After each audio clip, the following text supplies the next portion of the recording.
Cara, e em relação à educação, não tem, isso que eu vou te falar agora não tem muito a ver com a pandemia em si. Eu acho que é um problema crônico do Brasil, que é o seguinte, cara, por que a gente não tem umas políticas de educação de base, desde sempre, de longo prazo? Porque, ó, eu tenho um palpite, que é o lance de, pô, isso daí é um troço que só vai dar resultado daqui a 40, 50 anos e, portanto, não dá voto. Por que que Isso você tem toda a razão, cara. Toda a razão. Deixa eu falar pra vocês um negócio. O Brasil acordou pra educação, meia boca, na Constituinte de 88. Não por coincidência, 100 anos depois da abolição da escravatura. Olha só, cara. Olha o que eu estou te contando aqui, que as pessoas não se dão conta. Nós abolimos a escravidão em 1888. Um dos últimos países no mundo, inclusive. Um dos últimos países do mundo.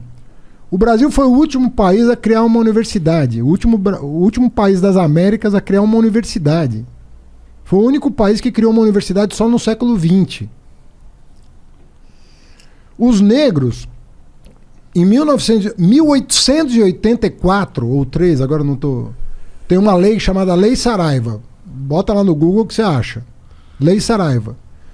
Proibindo quem não era alfabetizado de votar. Já prevendo a abolição da escravidão, para os escravos não votarem, como eram todos analfabetos, aprovaram uma lei proibindo quem era analfabeto de votar. Ou seja, sabe quanto tempo durou essa lei? 100 anos. Caralho. 100 anos. E aí você fala, bom, mas então alfabetizaram? Não. Porque era justamente o instrumento de controle. Para não deixar os pobres votar, não alfabetizavam. E a lei proibia votar sem alfabetização. Resultado, nego, ninguém votava. Era um desincentivo muito grande para investimento em educação. Então veja só, você que era alfabetizado, você que ia para a universidade, você que ia para Coimbra estudar direito, você não estava preocupado com a educação porque você já estava educado. O cara que estava preocupado com a educação não podia votar. E aí, meu? Quem é que ia falar? Tem que educar. Então, o Brasil, cara, não tinha compromisso com a educação. E assim, eu participei, modéstia à parte, de uma primeira revolução na educação brasileira, que foi abrir as portas da universidade para o pobre.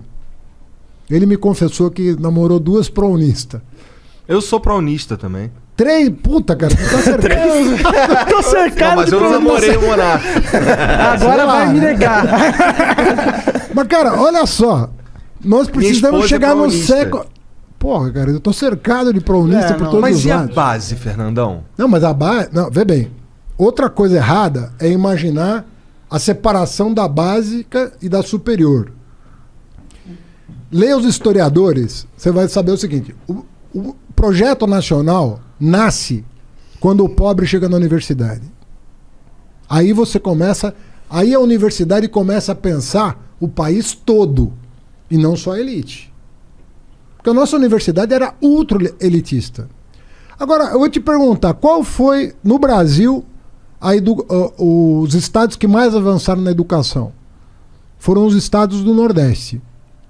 Por 2 razões. Que nós queremos um fundo para financiar a educação do Nordeste chamado Fundeb. E porque o Nordeste estava tão atrasado em relação ao Sudeste que tinha muita margem para melhorar. Para ganhar, para evoluir. Juntou essas 2 coisas. Quais são os exemplos de educação no Brasil hoje de estirão, né? Do cara dar aquela decolada? Ceará, Pernambuco, Maranhão, Piauí. Se fala desses estados. Então, o Brasil está vivendo um momento... A pessoa vai falar, porra, mas falta muito. Mas nós começamos a fazer. Nós começamos a fazer tem 20 anos. Mas eu acho isso, cara. Nós começamos a fazer alguma coisa por esse país. No golpe militar de 64, tinha 200 mil universitários no Brasil. 200 mil universitários. Vamos lembrar que em 1970, na Copa do Mundo, a gente tinha 90 milhões de brasileiros, né?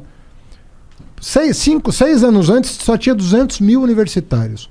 Hoje nós temos o quê? 210 milhões de brasileiros. Ou seja, um pouquinho mais do que o dobro. Nós temos 8 milhões de universitários. O que eu estou querendo dizer é o seguinte: quem reclama está certo. Mas quem olha o filme vai entender que nós começamos a enfrentar esse lance para valer.